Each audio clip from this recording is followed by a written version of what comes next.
This is 5 Live on WCJB TV 20, your local station. Recovery after a major storm like the one we had last Friday can take a long time. Now, we brought you the story of how a tree left one family without a home in the city of Alachua. TV 20's Francesca Stewart joins us live in the studio tonight and tells us how the woman who was in the home at the time remains in shock. Severe weather that stormed through north central Florida had strong winds, bringing trees down in many areas. One family in the city of Alachua was home when their lives changed in just a few seconds. Alina Mitchell and her family have lost just about everything they own after a large oak tree in their neighbor's yard fell onto their home.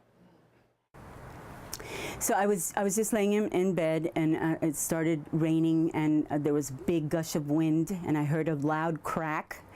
And but I knew it was the crack of either a big branch, or I had no idea this tree was going to come down.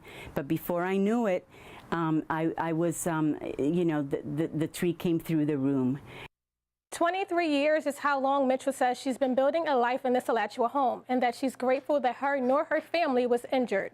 Tonight at 6, Mitchell opens up about another obstacle she's facing and tells us what's next for her and her family. Reporting live in the studio, Francesca Stewart, TV 20 News.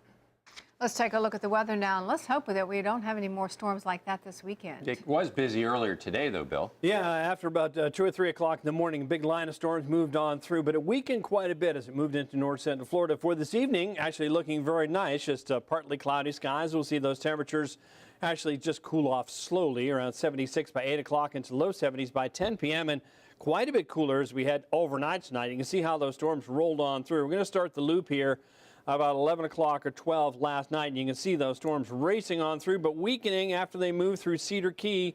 Crystal River getting a big batch of storms earlier, but look what happens by the end of the loop. Quieting down, just a few light showers late this afternoon, and we did have significant amount of rainfall, as much as 2 to almost 3 inches of rain in Marion County and down to Crystal River and Cedar Key. That's where the heaviest rainfall was for most of this morning. Temperature-wise, warmed up nicely this afternoon. Upper 70s to low 80s, Swanee County and Columbia County. Moving into Alachua County, 85 in Gainesville, 84 in Archer, 83 in High Springs. In Marion County, temperatures here are also pretty nice into the low 80s. It'll dry out a bit for tonight, but what do we have for the upcoming weekend? All that in a few minutes. We are covering Marion County this evening. Ocala Mayor Kent Gwynn has declared today, April 26th, as Confederate Memorial Day. Some residents are happy about the decision, while others think it wasn't the right choice. Protesters gathered at Ocala's downtown square today, waving American flags to show their opposition to naming Confederate Memorial Day. Roughly 20 people showed up for the protest. While there weren't any Confederate flags being flown in response, some think the mayor's decision was still a good thing. I don't see any need for a separate Confederate Memorial Day.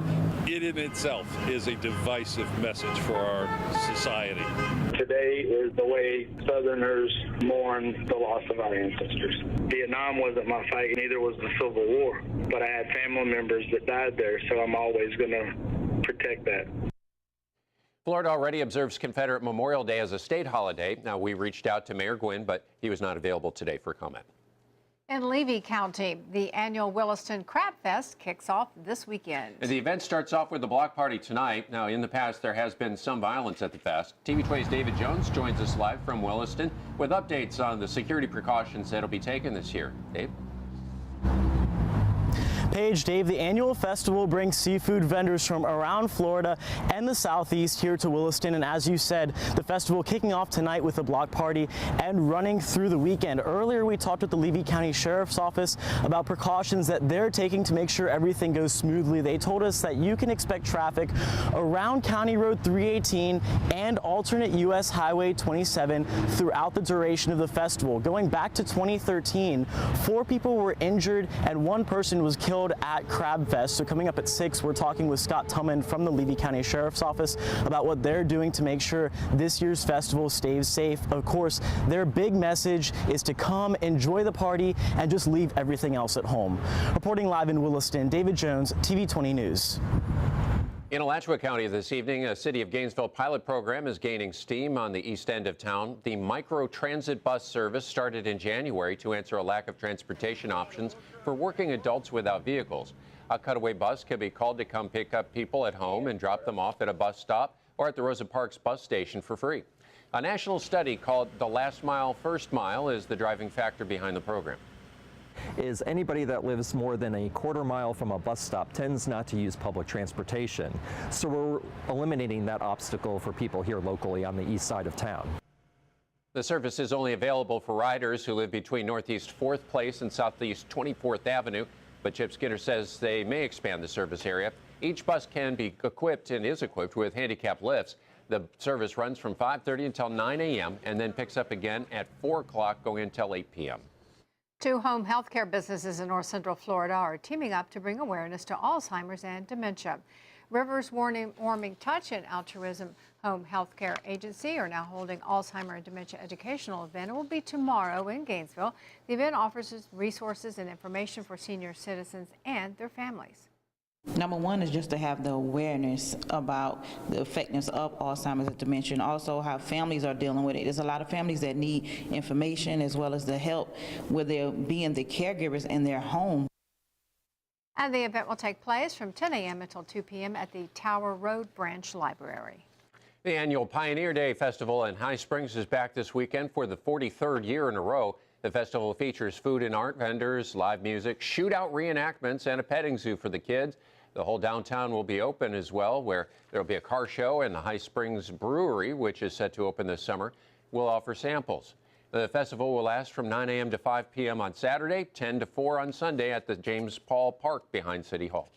And if you're feeling energetic, the 3rd annual Pup Rock 5K in Gainesville is this weekend. It will raise money for an organization that helps local veterans by providing them with service dogs.